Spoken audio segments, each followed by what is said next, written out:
Hello and welcome to another episode of the CG Garage. This is episode number 401, featuring Dylan Sisson, who is really incredible. His title is the marketing manager over at Pixar Animation Studios. What's cool about Dylan and I actually have similar jobs for different competing renderers, right? So he does a lot of what I do as well over at Pixar. And obviously we've been exchanging things. We met at we've met several times before, but we met at THU and really sort of exchanged a lot of our ideas together, which was really kind of refreshing and great. He's a super cool guy, really a lot of fun. And we talked a lot about rendering and about AI, and it was really great conversation. And so I'm happy to share that with you. Kristen, what did you think of Dylan? Yeah, like you said, you discuss so many different topics, but he just covers everything from kind of Toy Story's Render Man beginnings in the 80s and to the way like how Disney is now using AI to generate visuals. Right. You guys kind of discuss everything from machine learning, good and bad of AI image generation, proving Blinn's law, to how Pixar pioneered USD, and he kind of gives some good insight into if like you are starting off at AI, you should just have a really good strong background in painting or 3D animation, because it kind of will generate without your strong vision, it'll just generate. But if you have a vision, it's just a lot better for you as the artist. And then you guys kind of leave us like, how in 5 years AI will directly affect the visual effects industry, and how, not sure, but very interesting. Yeah, absolutely. And Dylan was a great guy to talk about this. It's very interesting. He's really dived deep into a lot of AI image generation stuff that going on, and he's looking into it, as am I, believe it or not. And we are actually, talking a lot about what that stuff is. What's interesting is I'm actually trying to do, last year I did a whole series on what NFTs are and what does that mean and what does it imply to the industry. And so I'm trying to do a similar thing for a lot of the machine learning and AI tools out there. So if you guys have any ideas of other people you'd like to have on to discuss that, please let me know. We know labs@chaos.com is the best way to do that. But yeah, this is one, and we have several other ones that I'm going to do, in the coming weeks. So be on the lookout for that. Probably through 2023, we'll continue to cover this because it is an important subject for sure. Okay, we've got a couple of quick announcements. You can find us out at chaos.com. First of all, we are continuing to roll out V-Ray 6 for our other products. Currently, we have it out for SketchUp. Revit is in beta right now, but we also have it for App SDK. So go check those out at chaos.com. More of our products will be coming as well. The other big thing I want to announce is that we have created an official site for our Partners in Art program. It is at chaos.com/partnersinart. All one word, Partners in Art. And this is a great program that we do. And we're more officially supporting this in a lot of ways. What we do, we like to collaborate with people who have some great ideas and they need some help to execute their ideas. And we would love to continue to support you. So all this information can be found at Partners in Art, but we'll support you with licenses. Obviously, there's some cloud credits and there's even some cash money that we can give you in order to support you. So we'd love to let you know about all that. So if you have a great idea and you need some help on it, go look at chaos.com/partnersinart, all one word, and we'd love to have you participate. And I am a member who's going to be looking at all these things, so I would love to hear your great ideas.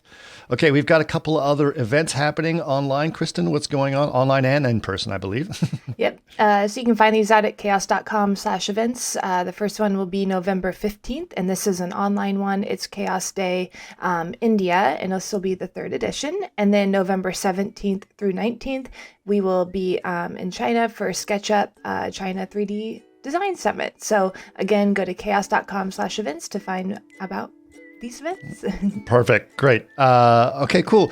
And if you guys want to know more about the podcast, where can they go? You can go to facebook.com/CG Podcast or chaos.com/CG Garage, or you can go to youtube.com/Chaos Group TV. Perfect. And if you guys have any other ideas, like I said, especially I'm looking right now for more key people in the machine learning side of things, especially anyone who can do a deep dive explainer on things for our general audience. I would love to know that. So go to labs@chaos.com. I'd love to hear your suggestions there. But for now, please enjoy episode number 401 with our good friend, Dylan Sisson. Welcome to another CG garage where the chaos group talks. You'll know it's over when the last bucket drops. We're gonna fire off rays in high dynamic range. We know that ambient occlusion is passe. Global illumination won't lead you astray. And while image-based lighting is really swell, you need to make sure everything has Fresnel. I think one of the things I remember is the funny time we first met is because I missed my flight at FMX. Right. And I was stuck in Stuttgart. And then David Lauer. Yeah, David Lauer. David Lauer said, well, why don't you come with us to a beer festival? And so I think that was the first time we met, right? Yeah, it was at Springfest in Stuttgart. Yeah. And we get to hang out and talk about, RenderMan and V-Ray, which was kind of fun because I was like, that was a really fun conversation to talk about that. Yeah. But I want to know a little bit more. Like you had your talk yesterday, which was great. But for the audience, like how did you get into what you're doing? Like, what was the thing that sort of got you into? Was it when you got that computer? Yeah, I think I got into it at the same time you did when you couldn't go to school to get into 3D. It was just kind of happening. Right. So you had to be in the right place at the right time with the right kind of skill set. Right. And at college, at the end of college, I took an internship at a place called Fantagraphics in Seattle, and they were doing comics for like Chris Ware, Acme Novelty Library, Okay. Dan Clowes, a lot of famous underground comics. And I did a comic book back in the day making fun of or parody of Understanding Comics by Scott McCloud. Okay. You may know, Yeah. know that one. So Mhm. it was called Filibusting Comics. Right. And so that comic book got me a job animating on CD-ROMs in Seattle at a place called Headbone Interactive. So what was going on in CD-ROMs back in those days? What was it for? CD-ROMs were a way of bringing a lot of content to your computer in an efficient way. Okay. And that was by getting a CD-ROM that had all the storage space on it. Right. And so you could deliver animation and all sorts of stuff. And so we had these edutainment titles like Elroy King of the Jungle, and I was doing animation on those, 2D animation. And then the internet came along and kind of killed that, right? What were you using to animate back then? Macromedia Director. That's interesting. Because you're the second person that brought up Macromedia, because Karen learned on Macromedia Director. Oh, really? Yeah. Yeah, interesting. It's interesting because I learned there was a technique of sprite-based animation. Yep. And you could do kind of blasto animation. There was some weeks where I did myself an hour of animation in a week. For an edutainment title. Right. And I was just really efficient on it. And I would do things like put everything in silhouette so it looked good, but I didn't have to animate a mouth or anything like that because it was in silhouette. Right. So it made it super efficient. And it turned out a couple people left that company for another company, which was making RPG games. And they were kind of Final Fantasy style. Games. And so that place was called Crave Entertainment. We're working on a game called Shadow Madness. And that was before I got on, and I heard from them what they were doing with these 3D software, and I went in there. I was like, I want to do this too. Like, what are you doing? Like, they showed me Power Animator. They showed me like articulating a character and animating a character, and I was like, wow, that's way better than Macromedia Director. Yeah. And so, but it was hard to access. Like, you couldn't have. It was hard to access. Yeah. They cost a lot of money, so I didn't have access to one. I didn't have money to buy one. And then one day, one of my friends who had gone over the company, they said, well, somebody just left the company, so there's a spot open on our team if you want to send in a reel. And I was like, okay, great, thanks, I'll do that. I was like, when should I send it in? She was like, next Monday would be good. And it was Friday, right? And I didn't have a reel. I'd just been doing all this animation in Macromedia Director, and I didn't have a reel. So I went home and I did a 1.5 minute animated short that weekend in Macromedia Director, and just blasted it out and did it with all my nice cross hatching, like in my personal style. Right. About it's called Bug Potted Plant, Okay. And I did that in one weekend, and I sent it in. Right. And they're like, come in for a job interview. And I was talked with them, thought it went pretty well. They're like, how long did it take you to animate that short? And I didn't. I said 3 months. It took me 3 months to do that. But that's not true. And they said, that sounds about right. I don't want to say, I just did it this last weekend. You know, like you were cheating on your Like I homework. was desperate, you know? Yeah.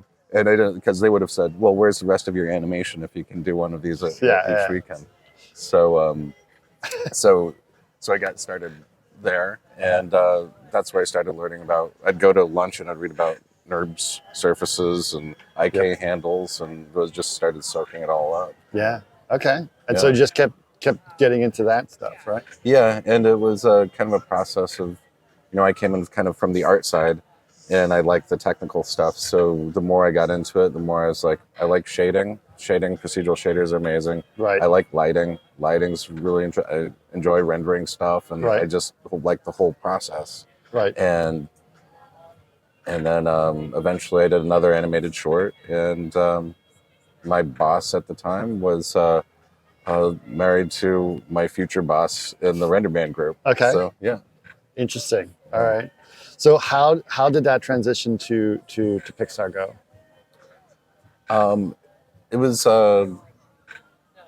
It was interesting because when I joined Pixar, I joined in the Seattle office, which was 4 people at the bottom of Pike Place Market. Okay. And so if you've been to Pike Place Market, there's like the guys that are throwing fish back and forth. So if you just walk down the stairs there, you pass like this wall of gum.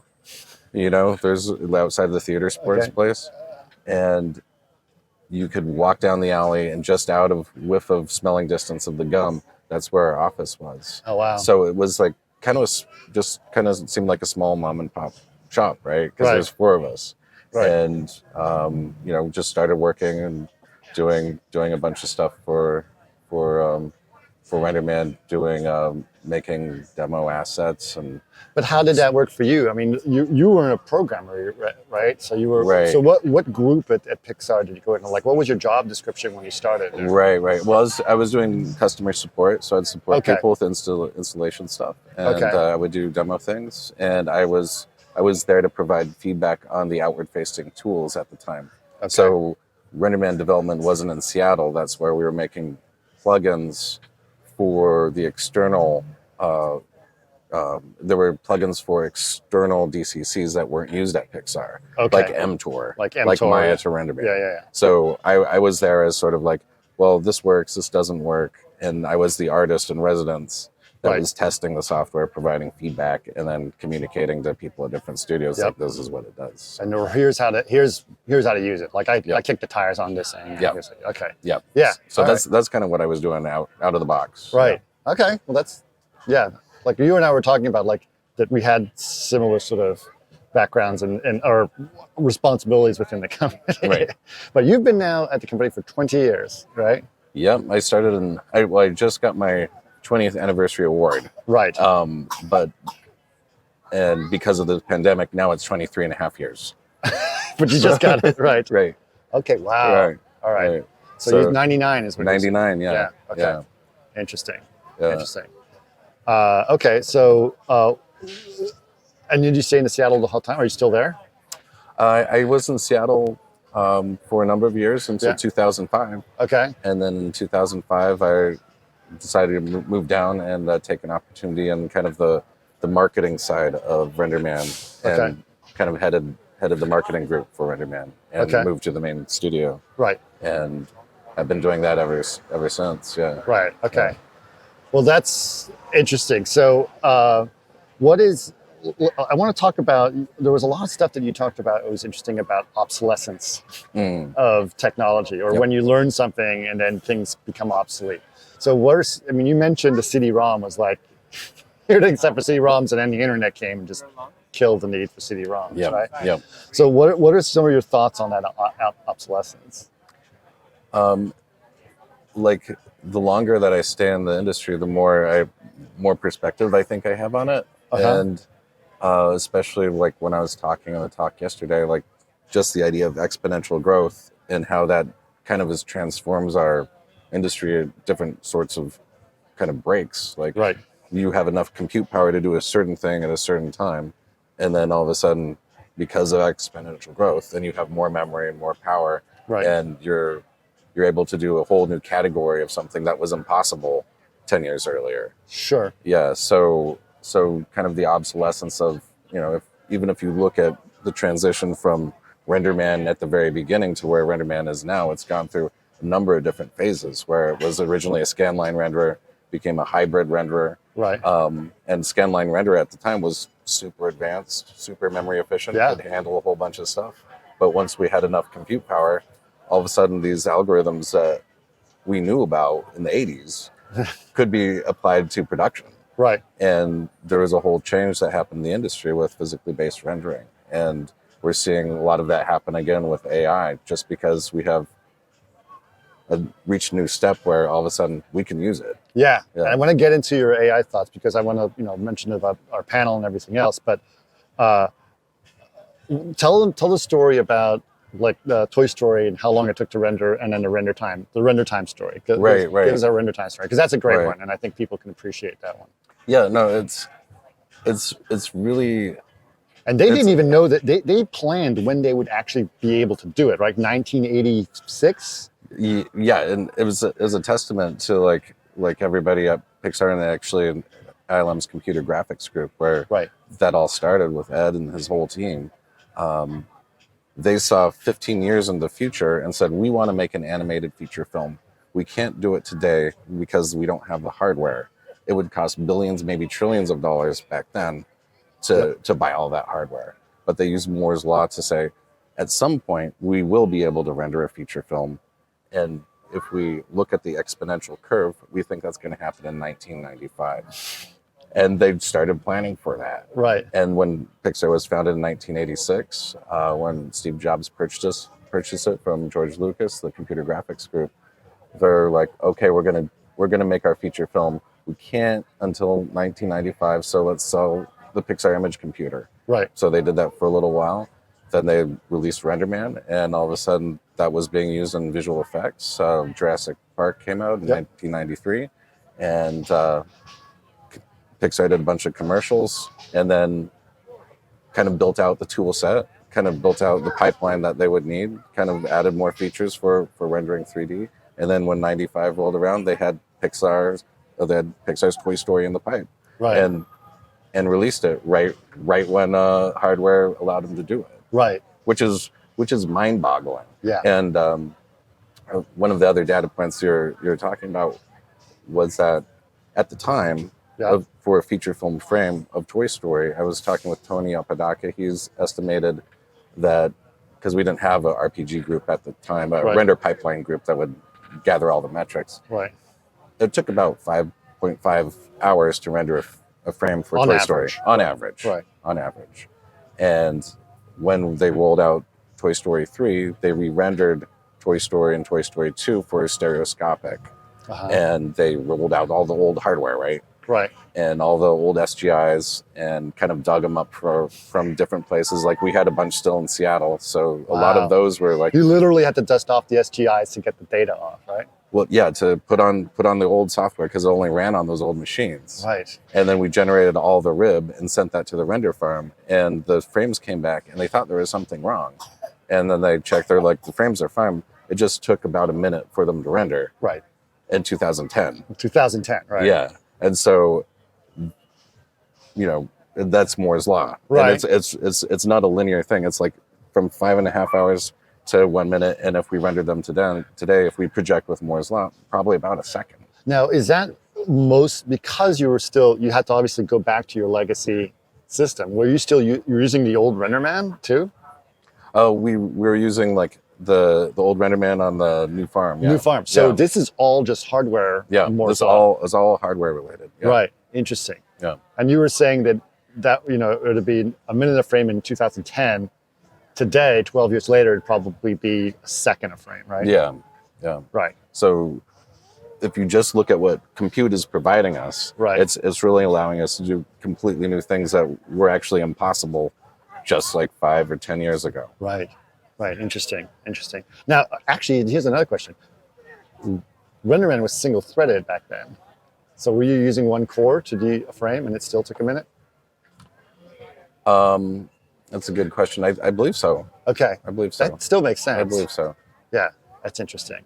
Yeah. Okay, now to go back to your other graph. Right, right. So you said there's Moore's law and then there's a corollary to Moore's law, which is Blinn's law. Right. And Jim Blinn said that famously that for feature film, frames are always going to take the same amount of time to render. Right.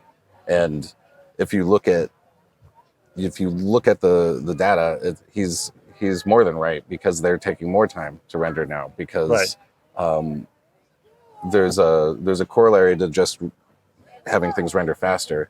There's also a need to put more stuff on the screen. Right. So render, like at Pixar, we're really focused on stuff per pixel. We want to put as much stuff on the screen as possible, as much complex light transport, and we do that because we want to see new kinds of images and tell new kinds of stories. Right. So that's kind of what we're focused on. And Blinn's law says, like, even though we can render Toy Story 1 and probably near real time at some point, we're not going to be rendering on real time on our movies, because we're going to keep adding more and more and more stuff. Right. Yeah.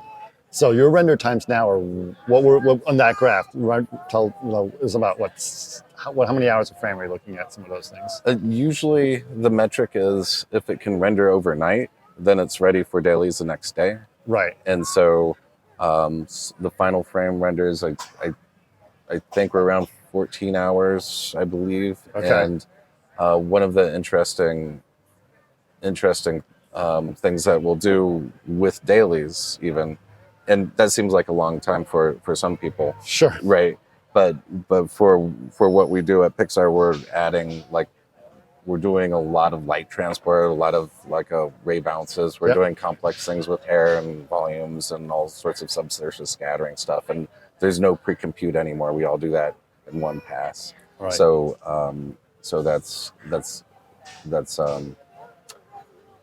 great. And then I was going to say one thing, and then it just escaped me. The amount of time that was rendering, about 14 hours, throwing a bunch of stuff.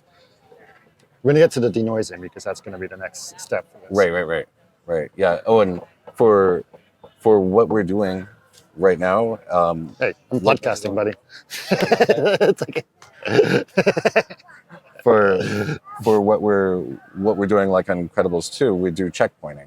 Right. And so we'd checkpoint frames. So RenderMan would write out a partially converged frame at different intervals. Sure. So we would do dailies on partially converged frames and greenlight them on full convergence. Right. So we'd be able to get these expensive computationally frames done for dailies. Right. Using checkpointing. Right.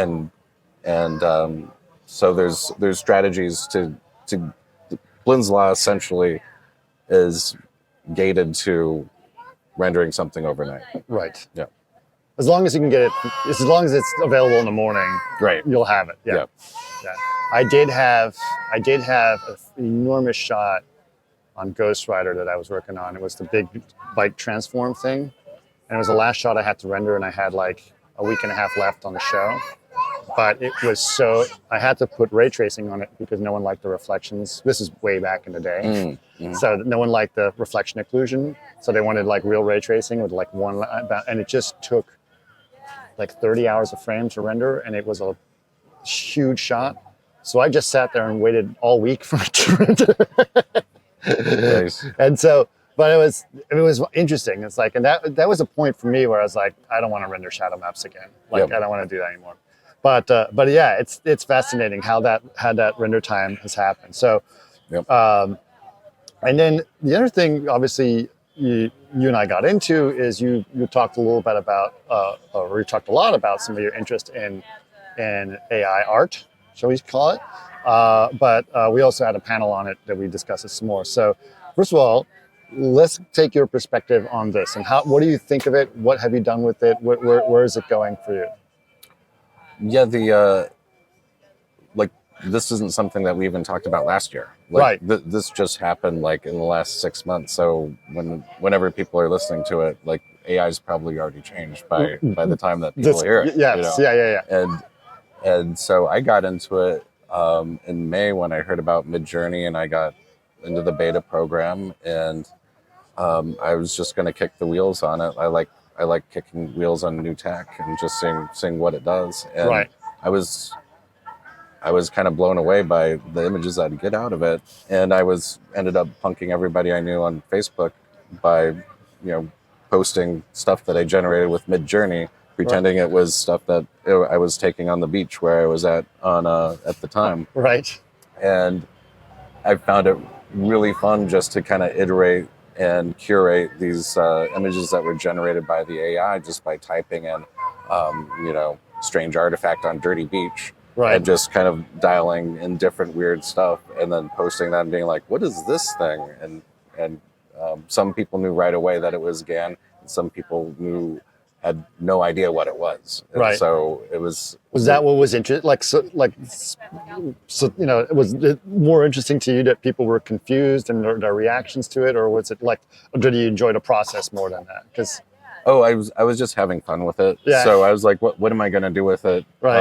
I didn't have like a project or anything. So I was like, oh, I'll just have some fun with it. Right. But when I started thinking about the applications of it, as far as doing illustration, I thought, well, maybe I can use it to ideate and generate ideas around, different types of subjects in drawing. I did some tests of like, well, what if you use it for like seamless texture generation, and got some really surprising results just by saying repeating texture of skulls and bugs. Right. Gave me some pretty interesting stuff right off the bat, and I was like, whoa, this is going to probably revolutionize a lot of things that we do in the pipeline as Right. far as 3D goes. I mean, if you just look at pattern generation, if you start bringing AI into that, the implications there are tremendous, and in a good way as far as creating creative content. I feel like it's a great creative tool for artists right now. So it is. I believe it can be, but there's a lot of people who have concerns about it. What are some of the concerns do you think people have about it? That's a good question. I think there's the most vocalized concern is like, will I lose my job? And I think in some ways, you're in technology and probably you're going to lose your job. I know that I've been at several companies that have closed over the years. And Right. This is the kind of technology that's potentially disruptive to different things. But I don't think all the jobs are going to go away. I don't think one day someone's going to show up at Pixar and there's like going to be 5 employees making, one film a year. Right. I think Blinn's law kind of says, I mean, maybe it's Blinn's law that, or just being around that environment at a studio where it seems like there's just going to be more work and more jobs, and this technology should be able to allow us to make more sophisticated, complicated things that are more interesting than stuff that we've done before because we have the power to iterate so much.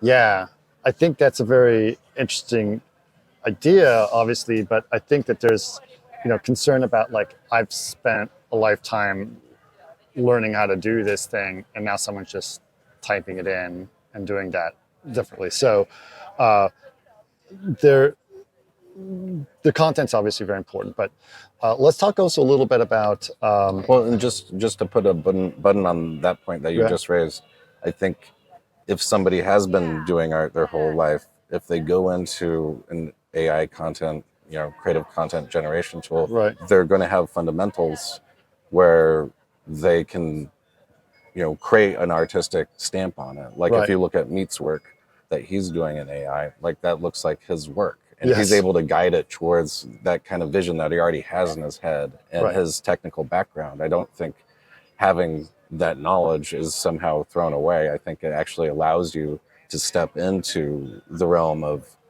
AI content generation and actually have your own internal guide to it. Otherwise, you're just writing something like Smurf eating hot dog, Right. and unless you have a clear artistic vision, you're just going to get lost with it. Yeah. Yeah, for sure. And I think, it's interesting. I'm thinking back to Beeple, right? Yeah. If you think about what Beeple did, he's very Beeple, but a lot of people's like, I don't get it. And like, it's Trump as a thing. And it's like, that looks like it could be AI art. Yeah. Right? Right. So it is kind of interesting because like, he's like, I want to see this. And then he just makes it. But now you want to see this, you type it, but then you got to type it and be more descriptive. There's actually work involved that's beyond just typing things in, right? Mm-hmm. Yeah. Okay, let's go through a little bit of the process of how a GAN works and what the process is, and then how obviously it can be used for other things like denoising. So explain a little bit of how a GAN works. So like the general adversarial network has one component of the network that is producing things, and the other part of the network that is saying yes or no to that thing in comparison to some kind of training database, right? Right. And so you just run that over and over and over again, and somehow it learns what this thing is or not. Maybe it's a picture of a cat. Right. And so it shows a bunch of pictures of cats, and it's either right or wrong, and it trains itself to figure that out. And then you start doing that on a bunch of different levels. And my understanding of it isn't incredibly technically deep, but that's my kind of high level understanding of it. Right. So the other, on the training side of things, it's here's the image you'll get, and here's the image I expect. Here's the image you get, here's the image I expect, right? That's kind of the process that it goes through, et cetera, et cetera. So I think the thing that's that you can do is you can feed it, or it doesn't have to be an image, by the way, it can be anything, right? It can be, here's what the current situation is now, and here's what the weather is the day after. Right. And so do this over and over again, and should be able to predict what tomorrow's weather is going to be, right? Right. That's the same idea, but you can do the same thing with an image. So, go back to denoising, right? So here's an image with noise, and here's what it looks like when it's finally fully rendered. And you keep feeding that data, right? So that's something that you guys did at Pixar, right? Oh, absolutely. With the new AI denoiser, this is technology that came out of Disney Research in Zurich. Right. And we've had a denoiser that we've been using at the Disney studios, and that was really great for what was going on. And Disney Research decided to implement a new denoiser that was using machine learning. Right. And they basically rolled that out into production at ILM and Disney, WDAS, and Pixar. And the first time we used it was Toy Story 4. Right. And they trained it on a number of different movies, and we wondered how much we'd have to train it for subsequent movies. And we trained on Incredibles and Cars, and then we haven't had to train it that much since. We've fed it some different kind of data sets for like depth of field, and we'll do something like a real low sampled render and a fully converged render and say, figure this out. Yep. And we've had a lot of success with it internally. Yeah. So it's interesting because Chaos has actually we used a couple denoisers. We use NVIDIA's denoiser, which is an AI denoiser as well. That's trained on different data, and then we have our own denoiser. But it's denoising is like, I've always said, like, to me it was cheating when I first saw it, because I like the final grit because there was always a softness that happened in the previous ones. So does the AI help reduce that softness problem that was happening? Yeah, I think some studios and some DPs at studios that we've talked to wouldn't use the denoiser because they wanted that real precise sharpness of a fully converged pixel, right? Right. And the denoiser would soften things, like especially in small detail, like fur and hair and that sort of thing. Right. With the new AI denoiser, it preserves all that detail in some kind of wacky way, like it's intelligent or something. Yeah. And now those, we've shown DPs products from all the denoisers in a finally fully converged image, and it's the fully converged image and the AI denoiser that pass the muster. The other ones don't. Right. Yeah. Yeah, but you also, there's ways to help it, right? So you can use the AOVs to say, okay, here's an actual edge. So you don't have to guess where the edge is. We'll hint at where that edge is with like normal maps and things like that, right? Yeah. Well, the AI denoiser and like our current denoiser, they both rely on AOVs to denoise. So they're looking at all that information, and that's how they can tell not to blur a texture or something because it's in the albedo. Right.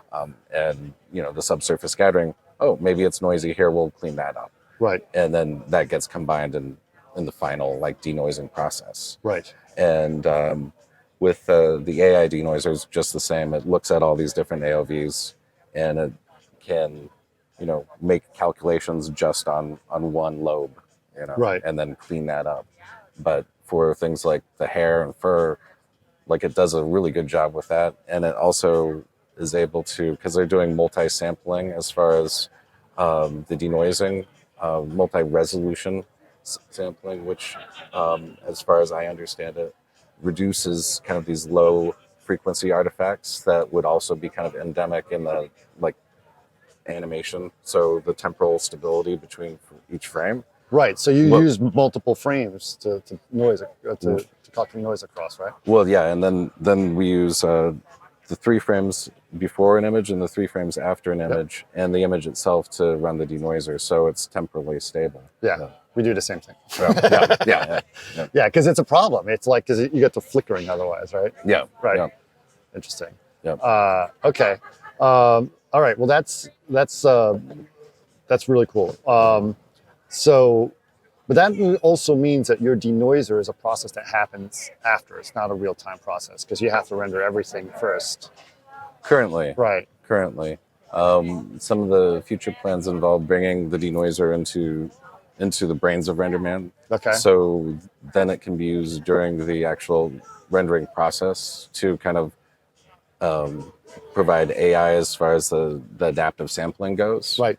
And kind of learn instead of waiting till the very end, maybe we can inject that further into the process. Right. And we're looking at some technology for doing interactive denoising as well, which we've tested in some of the studios. Just early tests look pretty good. Yeah. So, it used to be that we'd render with the denoiser maybe 256 samples. Right. Now we can render 32 samples.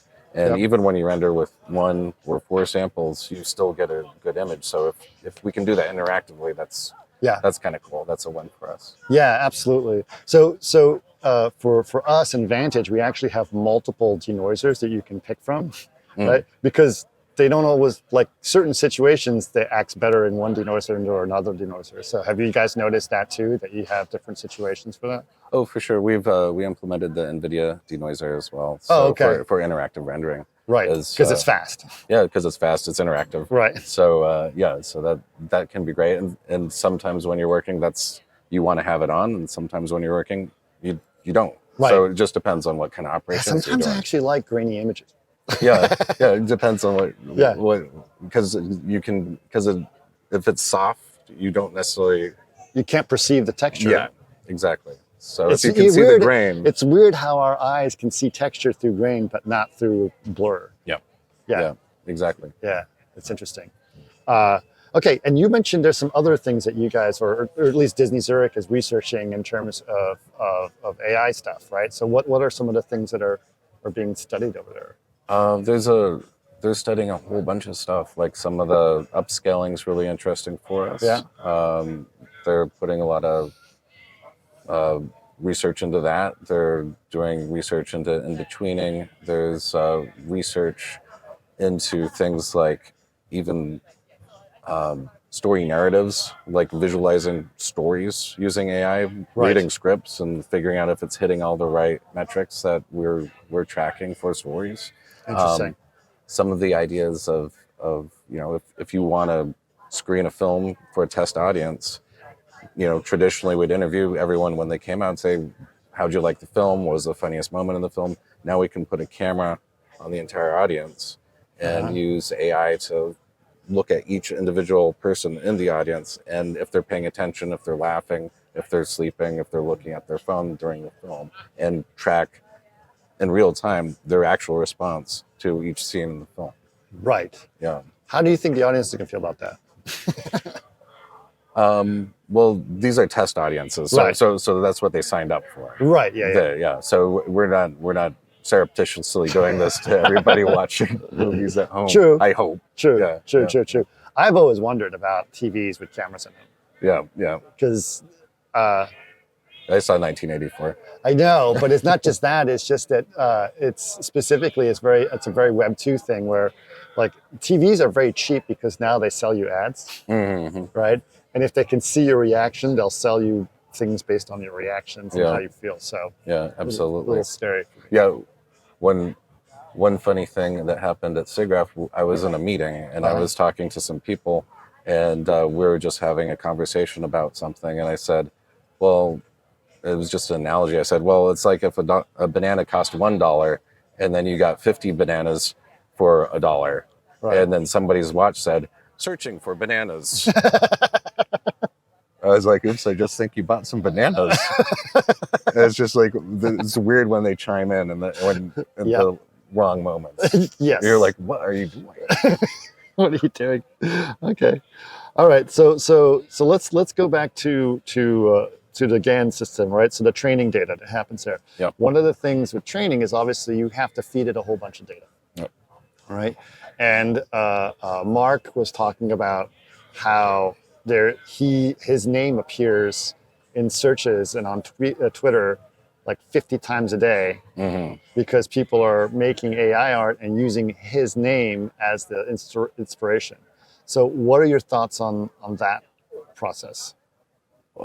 Well, he was talking about that to me and kind of griping, and I was like, actually, that seems kind of like a raw deal for him if somebody posts something online that says, Naughty Jesus by Mark Simonetti, Right. and people that don't know that it's AI art, Right. that they think it's actually his work, Yeah. would think he's a bad artist. Yes. And he's trying to purposely build a brand for himself around his name. So, I think he has a legitimate gripe there. Yeah. And it probably comes down to whoever's posting that should be careful to explicitly say that this is Not Mark. this is not him. Right. This is not his work. So I think that's an interesting case I hadn't thought about before. Actually. Yeah. So how do you think that, I mean, from a I guess a sociological point of view, or what's the way to deal with that? Do you think the way could be to try to create legislation to do that? Technology does not do well when you try to legislate it. Like it's very hard to legislate it, right? Yeah. Well, I also think that like right now we can't just like say create a piece of work and then say it's by somebody else. Like Right. that's still not. We've never had that. Yeah. That's not still not a cool thing to do. So I think when people, there's probably a certain amount of etiquette that people need to adhere to, I would guess, when they're using somebody as an inspiration for a piece of work. They shouldn't say it's by this person. They should be Right. and they should be like in the style and all apologies to Mark Simonetti. Right. Right. For my naughty Jesus image. Right. Yeah. Yeah. But I think that's right. I think that, this is, like you said, this is all so new that the person who posted that didn't even think about the fact that Mark Simonetti is going to see that and go, what the fuck? Right. You know? So, yeah. Like, because in their mind, he might just be a style. Right. Right. And he's actually a real guy and a real artist that's trying to build his brand around his name and his art. Because it's interesting, because I just sort of was goofing around with AI stuff, as a lot of people are, obviously. And I'd just done a podcast with Bill Plimpton, right? And so I said, portrait of CG Garage host drawn by Bill Plimpton. And it came up with some interesting things. Were they good? They looked like this style. They were not that great, because I think it was confused about some other things, but it definitely had the paper that it looks like. There's a certain pencil style that he does. It tried to put his signature in there. Wow.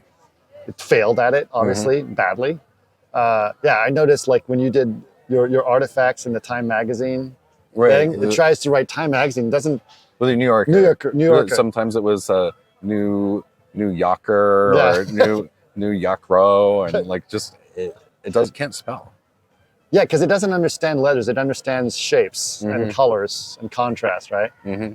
So yeah, it's interesting. Yeah. I was very curious about that. But yeah, this is something that I think is interesting. I think that there's might be an etiquette issue that people need to be thinking about, right? Right. And I think if you're an experienced artist, like, By the way, I never posted the Bill Clinton one. I was just curious to see what it would look like. yeah. No, that sounds cool. Like Mark likes AI, like he's using it for his own ideation. Right. And I think, and he's not scared of it. Like he just has a beef with people that are like diluting his brand, I guess. Right. Yeah. So that's his problem with it. It's with the people, not with AI. And that was actually another part of my talk, is that while we're experiencing exponential growth in technology, humans haven't evolved at all. Like we're still the same things that we were before, and we can't handle the stuff that was happening 10 years ago, and now we have all this new stuff that we're toolbox of things that we can get in trouble with. Sure. Yeah. So I think in some ways getting all the images out there and having everyone see the images trains humans, like trains us as to recognizing what's going on, so people don't get fooled that much. Right. Yeah. And that's kind of part of what I was doing with my Facebook thing when I was punking people. I was like, hey, look, this actually isn't real. Right. You know, that this is a new thing, and this is how it's working. Right. Just so people could be like, oh, I didn't realize that this was happening. I mean, education is the best thing, right? So I think, when all those deepfakes things were happening and Jordan Peele was doing Obama, he's doing that to show people, hey, this is possible, just so you know. Don't trust everything you see. Right? That seems super valuable these days. That does seem super valuable. So I think educating people about it is a good thing. Also educating people like, hey, instead of saying this, say this. And that would be the more ethical thing to do, because that person may not realize that. It's like, oh, I shouldn't do that. Right? But here's another thing that's interesting. So I have my my other podcast, Martini Giant, and we were going to do the show Fight Club. So I said, I know what I'm going to do. I'm going to say, because I want Brad Pitt drinking a martini shirtless, right? So I put that in there, right? And I got a Midjourney said, nope, can't use the term shirtless. Oh, right. So it's a banned word. Right. Which, okay, that it was the first time I got it. I was like, oh, well, yeah, of course I understand why it's a banned word. But then I started thinking, it's like, so they do have some. They can control the language. Yeah, they could say, don't use this celebrity or don't use this artist or whatnot. Yeah, so they do have that ability. However, a lot of these engines are free, and you can get the whole thing, run it locally, right, and don't have to go onto their system. So then you can do whatever you want. Right. So, I mean, what are the perils that you think, besides some of the things we've already discussed? Are there other perils that you think are involved in this? I mean, I think the perils are between our ears, right? It's the human element, it's the human right? element, It's our brain, it's what we're thinking, and I think education's the best way to approach that as well. Right. But certainly there's going to be a lot of trash and garbage that people are going to make with these tools, right? They are. Yeah. Right. Yeah. And that's just kind of the human thing. I don't know how to stop that. So my kind of focus is like, what does this enable for artists that are individuals? What does this allow, like, studios? Some studios, smaller studios, can punch up. Like, what are the cool things that people are going to be doing? What are the cool kids going to be doing? I think there's always going to be a certain amount of trash. I think one of the counter arguments to that too is that it's not necessarily bad for people just to be making images. Like, if it keeps them out of QAnon, if it keeps them out of doing like some crazy other stuff, there's worse hobbies in the world. Yeah. Art is not so bad. Yeah, art is. Yeah, it could be worse. Could be worse. Could be a lot worse. Could be a lot worse. Yeah. And that's okay. So we all started with crappy art, and then we got better. Yeah. Right. Exactly. So another thing that's interesting, I was just thinking about it, is Jeff Muddle, who used to be the owner of CG Architect, which now is a part of Chaos. Lon has now taken over some of that, but he had developed an AI because there's the CG Architect Awards that was happening, and and it also has their gallery, etc. So there's so many images that get flooded in. He created an AI to help curate the images. Interesting. And he's been testing it, like he'll look at all the images, like, and you'll see how far they rank. It's like, yep, and it's like 98% accurate of what he would say would be cool, and helps curate the art for him. Oh, interesting. What are the criteria for that? I think the criteria is it's a simple GAN idea where he's like, here's what I consider a good image, here's what I consider a bad image, here's a good image. And then so they understand that. And so when you feed that, it's like, what's the score? And it gives it a level score. Right. So it gives basically each image and then a score to each image. Right. And then it just learned from years and years and years of architectural awards and all this other stuff. It just learned from it, and then it'll help and it's pretty good, right? Yeah. So what I'd be curious is if someone could use an AI fighting a curator to find till it gets to what it says is a good image, and then automatically NFT that thing and put it up on the market. Okay. Yeah. Like the entire system where you just create a system that curates itself and puts it up on the market. that'd be wacky. Yeah. That'd be wild though, right? Yeah, that'd be wild. Yeah. Yeah. Yeah. Yeah. I think someone might even buy those things. Yeah. Yeah. Yeah. First AI NFT artist. Yeah. Yeah. But no human intervention. Yeah. The entire thing's a machine, an art making machine. Could be interesting. That would be. Yeah.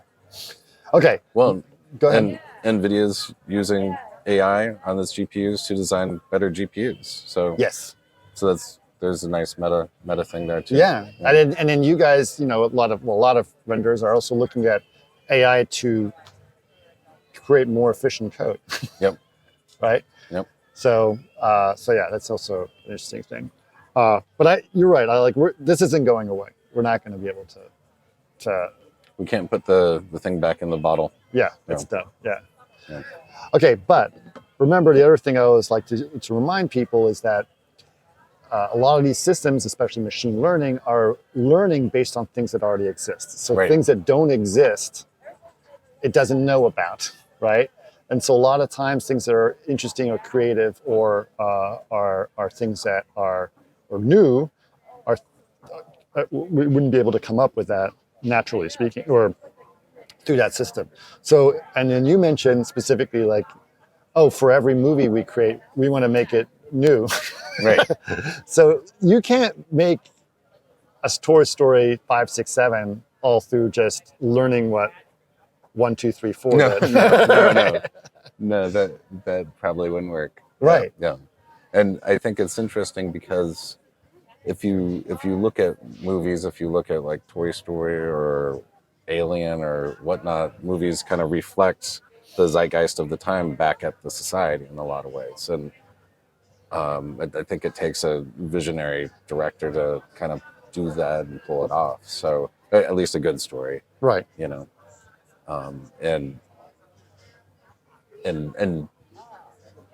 I guess I'm saying humans are able to do that and computers are not. I think one of the things that I was also talking about yesterday is why people are more anxious about this AI art than other applications of AI is that arts always seem like the human domain. Like that's what makes us human, is that we have the ability to express emotions in these different ways. And all of a sudden, here's AI that's generating this stuff. Right. And I think behind will I lose my job, there's this general anxiety of like, what does it mean to be human? Like, what is it doing? Like, is it creative or what? It's more creative than me. What is happening? Right. Like, I think there's that's kind of the first inkling that these guys are doing something that we don't understand. Yeah. I think you're right. I found a meme. I worked on iRobot, and I found a meme from the interrogation scene where he's interrogating the robot. It's like,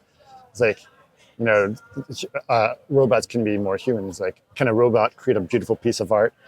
he says, and then you see the next frame was the guy who won the competition. And then he looks back at Will Smith. He says, "Can you?" Because Will Smith obviously can't do that. And I thought it was like, yep, timing. Yeah. So yes, that's interesting. Yeah, that's funny. It is very, very funny. But yeah, it's so that's kind of thing. But I think one of the things that became interesting for me also to think about, a lot of the people who were concerned that, this is THU, is the younger students who are like, I'm trying to get a job, and an entry-level job or whatever it is, and I'm going to be replaced by an AI, right? And that's a little scary for them, right? But I do remember when you and I were, younger kids, and we were coming in, and people were like, "You're cheating with this global illumination," and like, so the younger ones were the ones who were coming in with new ideas and new tools. What do you think are the opportunities for young people to look into? Like, what if you're a young person and you should embrace AI, and here's what you should do to make that part of your career? Like, yeah, I think the opportunities right now for like individual artists and people starting out in the industry are, I mean, there's so many less limits and more possibilities than there were when I was starting out. And I thought, when I just got into 3D, I thought, this is amazing. Like, this is an IK handle. Like, I was so just blown away about all the stuff that I could do. Right. And in the last 5 years, there's been a bunch of advancements, not just in AI, but all across the industries with hardware, like with VR headsets and all that good stuff, which I've jumped into. Sure. And I've fully embraced that stuff. And I've been printing out stuff and 3D and metal and just having fun with it, basically. But as an individual artist, it's not like you can think beyond just doing concept art. You can think about creating your own brand for your own self and your own vision of what you think art should be for yourself, and express yourself through concept art, through you designing your own products, printing out your own you can design your own whatever you want now. Right. And there's so much opportunity, I think, for someone to come in and really disrupt how we think about these roles that we've had.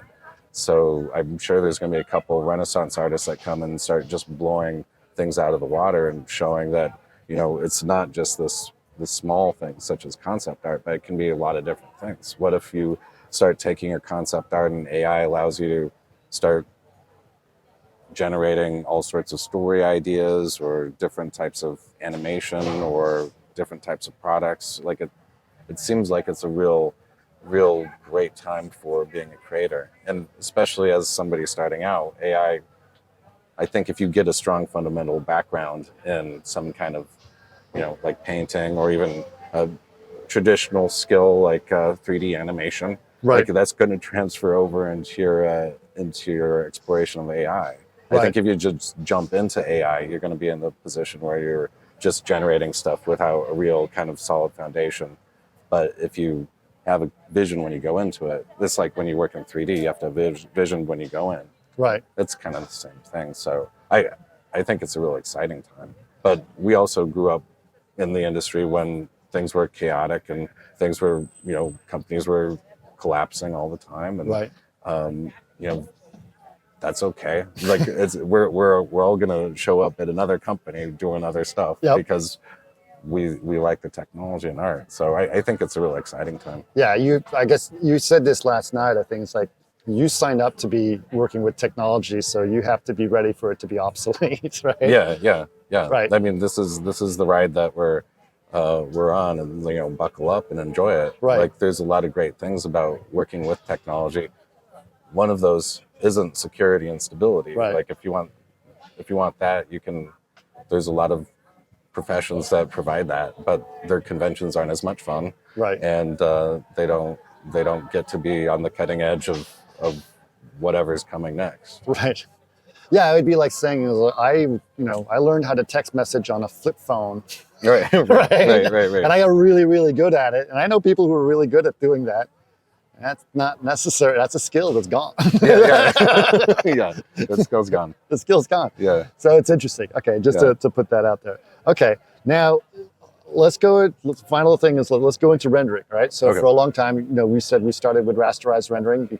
Ray tracing actually preceded it, but it was way too slow. So rasterized rendering came along as a viable solution to render, right? And rasterized rendering still happens today. It's mostly used in real time. So Unreal, Unity is all rasterized, but or mostly rasterized. But then ray tracing, to us, we're like, no, that's the ultimate physical based rendering, right? That is the solution that we know is true lighting in terms of ray tracing and what it is. But I'm looking at, some of the stuff that I want to say good AI artists, but artists that are using AI and like, doing some interesting things like what you are doing or Meets is doing. Those might as well be renderings, and there's no ray tracing involved in it, but it's creating shadows, it's creating reflections, it's creating everything. Yep. What are your thoughts on the idea of, are we still just waiting for hardware to get faster to ray trace better? Or do you think at some point we're going to say, why don't we just replace all of rendering with a GAN system? No, that's a really interesting question. And thinking about how AI is going to affect like our industry directly, Right. It's probably will in 5 years. Yes. And it's not exactly clear how it will. I know that there's even, Disney Research has implemented AI path guiding for volumes, complex volumes. Right. And so some of that is happening kind of piecemeal, and maybe we'll have those little solutions. Right. I think we saw some solutions where people are like modeling a room and then running that through Stable Diffusion, and they're like, the boxes are turning into like, Baroque furniture and like just crazy stuff that's not temporally stable. Right. So that's one of the issues, but it's going to be really, really interesting. Yeah. Yeah. I saw there's a guy named Andrew Maximov, and he created Promethean AI was his thing called, and it was basically, it runs through Unreal, but it's basically an AI virtual art department. Right. So he says, make me an 80s kid's bedroom, and it has a bunch of elements, like a bunch of models already. So there's a huge library of content, right? And it'll just like, oh, he needs this bed, he needs this thing, this poster here, and this video game, and so it just created. And then you can like, oh yeah, move the door here, and then it rearranges the whole furniture based on moving the door. Mm-hmm. So that's kind of interesting too. Absolutely, and I think we know that if something's in feature film, it needs to be directable. Like if you put something on the screen, you just can't have it just happen. Like if you need to be able to control it and dial it in if the director wants to. And right now, AI is like the AI art generation isn't doing that. But you can imagine, feeding the USD pipeline with a bunch of variants that were created by AI, right? And then all of a sudden you have, you could just, instead of creating those variants yourself like we do today, we could just have the AI do it and then use our pipe that we have to handle like giant complexity with USD, just funnel it right into the shots in our same pipeline. So it seems like there's a lot of fun applications. Yeah, for sure. Yeah. For sure. And just specifically with rendering, like it's very interesting to think about, even with our kind of stylized implementation of lines and hatching and display filters. We could write a filter that was using AI to create some kind of effect, like line work perhaps, or different sorts of things, as long as it's temporally stable. As long as it's temporary. Yeah, it's fascinating. But I think it's really, that's really cool. Okay. I want to change subject a little as we get to the end, because I think I want to put it in there. You mentioned USD, so let's talk about USD for a little bit. Chaos has embraced USD. A lot of people have embraced USD. Definitely our customers. Like that's the number one thing of the last 2 years, or at least the last 2 years, that people have been talking about. What are your thoughts on it? Like, how do you think it's going to help? Yeah, I think our industry in a lot of ways, wants to kind of band together around certain things, so we don't have to reinvent it every time for every studio and every different vendor. Like we want to have technology that we can share and that becomes a standard. Right. And USD is something that was developed at Pixar to handle the complexity of creating giant shots, not only just rendering them and accessing them fast, but also allowing people to collaborate on them at the same time in all different departments. Right. And so now that Pixar's kind of developed that idea, Pixar wanted to open source that for the whole community so everyone would have access to that. That benefits the community and also benefits Pixar, because then any vendor, any studio can implement tools based on top of that USD, and we can have a community that doesn't have to reinvent the wheel every time. Right. Yeah. But it's the thing that I think is important, for me, always the concern is that, you create a system that's integral, but then you don't allow anyone else to sort of come into it. You create the walled garden problem, right? So USD sort of is the anti-walled garden. It's like you guys are really, and so what is the philosophy behind that? Like, oh no, if everyone implements USD, they can, and they can move on and do this, that. There's always this fear of like, if it becomes open source, it's an excuse, or if it becomes an open standard, and it's an excuse for people to move away from my platform. Yeah, I think the some of the tensions with USD is just making sure that it doesn't get pulled in too much in one direction or another direction. So, there's a lot of big stakeholders now in USD, and they have their own ideas with it. And so, getting everyone on the same page and saying, "Hey, let's keep it universal. Let's not like have universal flavor B and C and D." Right. And so it's having those conversations with everyone and developing it in the future so everyone can enjoy it and keep it kind of a universal standard. And, because we have a lot of big stakeholders that have their own agendas with it. Right. And like NVIDIA, for example. For example, yeah. And they have their roadmap, and we just need to make sure that their roadmap is aligned with our roadmap and that it's going down the same generalish road. Right. And I think one of the nice things that we've seen just in the last year is Disney's said, okay, USD is really important, and we're going to bring on probably about 25 people just for the USD team across the entire studio. And that's going to allow us to work with all the stakeholders and make sure that it's going in the right way. Because, it's hard enough, as trying to release a renderer and to coincide with a DCC and their roadmap. Right. And then you add USD to that same mix and that schedule.